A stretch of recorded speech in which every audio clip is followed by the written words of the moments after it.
नमस्कार, मैं उत्कर्ष कुमार और आप हमारे साथ जुड़ चुके हैं इलेक्शन एक्सप्रेस में।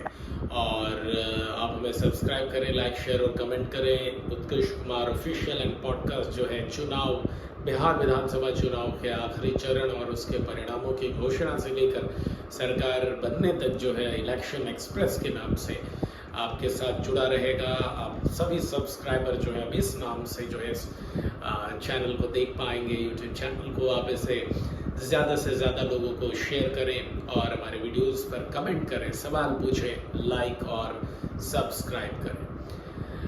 आज की अहम खबर शुरू करते हैं। मैंने मेन न्यूज़ एनालिसिस की पहली अहम खबर की और खबर जो है बिहार से आ रही है, बिहार के सासाराम से आ रही है। पटना से कुछ दूर स्थित लोकसभा क्षेत्र है सासाराम। आज से राहुल गांधी की वोटर के अधिकारों को सुरक्षित करने की जो है वो यात्रा शुरू हुई।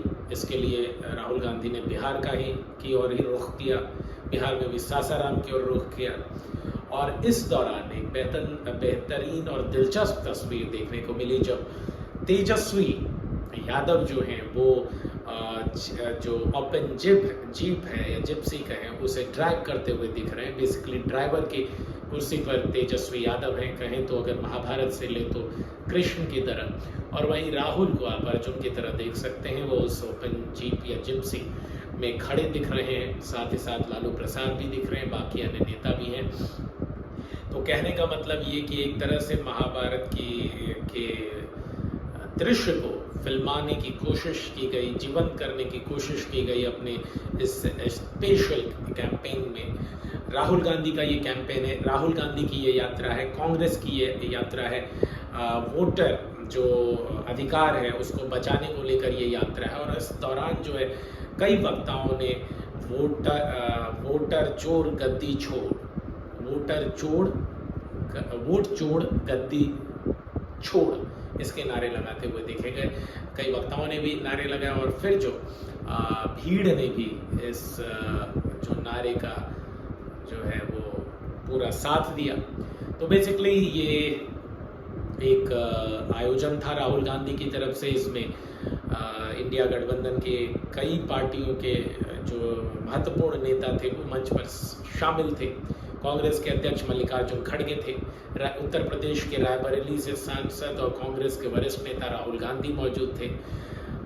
पूर्व राजद सुप्रीमो लालू प्रसाद यहाँ पर मौजूद थे। कई दिनों बाद, कई महीनों बाद उनके इस तरह से पब्लिक अपीयरेंस देखने को मिली है, किसी रैली में वो दिखे हैं। इसके साथ ही साथ जो है तेजस्वी, बिहार के पूर्व डिप्टी सीएम तेजस्वी यादव भी मौजूद थे। साथ ही साथ लेफ्ट के दीपांकर भट्टाचार्य भी इसमें मौजूद थे और वीआईपी के मुकेश सैनी को भी देखा जा सकता है। इसके अलावा एक और अहम खबर जो चर्चा का विषय रही वो पहली पंक्ति में, स्टेज के पहले लाइन में जो है पप्पू यादव भी देखे गए। जी हाँ, कांग्रेस के समर्थित हैं, कांग्रेस समर्थित निर्दलीय सांसद हैं, बिहार के पूर्णिया से आते हैं और वो भी मंच पर दिखे। इसके साथ ही साथ कांग्रेस के प्रदेश के पूर्व अध्यक्ष, नए अध्यक्ष, उससे भी पूर्व अध्यक्ष, ये सब ने भी अपनी तरफ से एकजुटता दिखाई।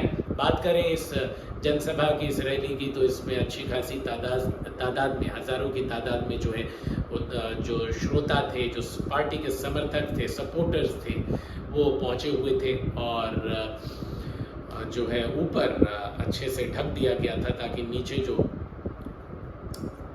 सपोर्टर हैं, वोटर हैं, पार्टी के कार्यकर्ता हैं, लीडरान हैं, उनको इस उमस भरी गर्मी में या बारिश की स्थिति में किसी तरह से परेशान ना होना पड़े।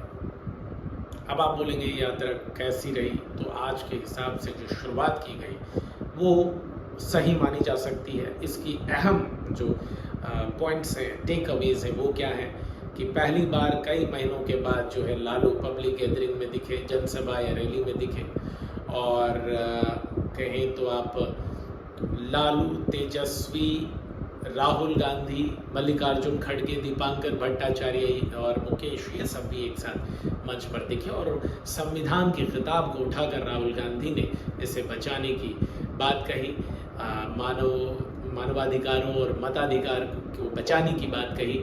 और इसी तरह से जो है तेजस्वी भी आक्रामक दिखे मौजूदा बिहार सरकार पर, और साथ ही साथ उन्होंने कहा कि वो पूरे बिहार में जो है अब इस मसले को लेकर जाएंगे, SIR सर वाला मसला भी वो उठाएंगे।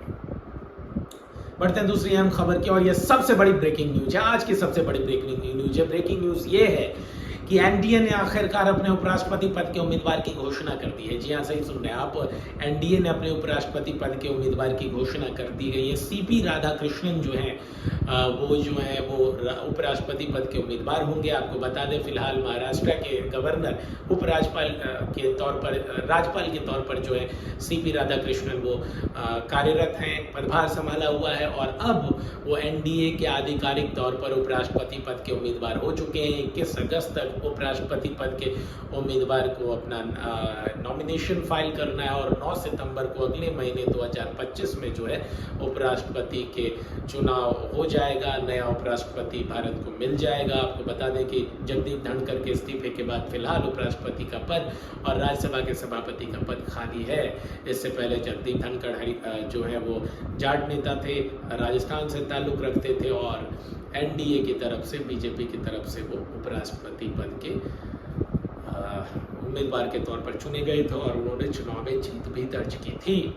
बढ़ते हैं अब एक और अहम खबर की ओर, आज की आखिरी अहम खबर, और ये अंतर्राष्ट्रीय जगत से जुड़ी हुई है। आखिरकार यूएसए के राष्ट्रपति डोनाल्ड ट्रंप और रूस के राष्ट्रपति व्लादिमीर पुतिन के बीच जो है वो मुलाकात हो गई। मुलाकात अलास्का में हुई। अलास्का अमेरिका में पड़ता है, और यहाँ पर दोनों शीर्ष नेता मौजूद थे। हालांकि आप इस खबर को दो तरह से ले सकते हैं कि जब पुतिन आए अलास्का और ट्रंप से मिलने के लिए वो पहुंचे, तो उनके स्वागत के लिए खुद ब खुद डोनाल्ड ट्रंप तो थे ही, लेकिन पुतिन और डोनाल्ड ट्रंप के दोनों तरफ कई फाइटर जेट्स थे और बॉम्बर विमान जिससे बम बरसाए गए थे ईरान के न्यूक्लियर साइट्स पर, उसे भी उड़ाया जा रहा था।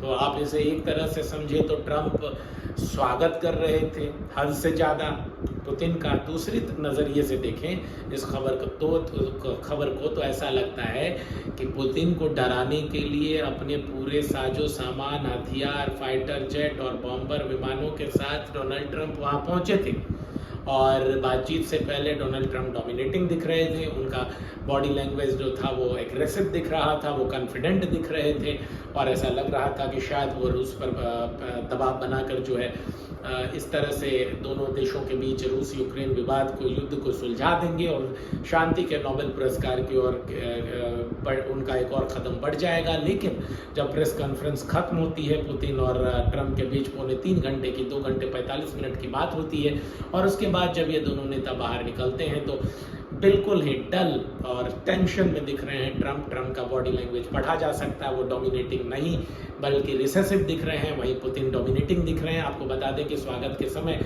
जो एयरपोर्ट के पास जब पत्रकारों ने पूछ दिया कि कब तक आम सिविलियन की तुम जान लेते रहोगे यूक्रेन पर हमला करके, तो पुतिन ने यूं करके इशारा किया कि क्या पूछ रहे हो, बेवकूफ़ों की तरह कोई सवाल है जो मुझे सुनाई नहीं दे रहा है या तो बेहुदा सवाल है। इसके बाद जब प्रेस कॉन्फ्रेंस जो कि 9 मिनट की हुई और उसमें 6 मिनट के करीब पुतिन ही बोले, 3 मिनट के करीब जो है ट्रंप बोले, उसमें भी कुछ पत्रकार झों करने लगे, मतलब 2-4 पत्रकार डोमिनेटिंग अप्रोच दिखाते हुए पुतिन पर सवाल पूछ रहे थे, और पुतिन ने भी आंख बना के और यूं करके अपने बॉडी लैंग्वेज और फेशियल एक्सप्रेशन से औकात बताई है एक तरह से यूएस को और उसकी मीडिया को। बाकी देश और दुनिया की तमाम बड़ी खबरों के लिए आप इलेक्शन एक्सप्रेस को सब्सक्राइब कर लें और हमसे जुड़े रहें। लेटेस्ट अपडेट्स के लिए मैं आपका होस्ट उत्कर्ष कुमार, अपना ख्याल रखें। कल एक बार फिर मेन न्यूज़ एनालिसिस के साथ हम हाजिर होंगे। आज हमने लाइव स्ट्रीमिंग करने की कोशिश की जो कुछ खामियों की चलते इंटरनेट कनेक्टिविटी और बाकी तकनीकी खामियों की वजह से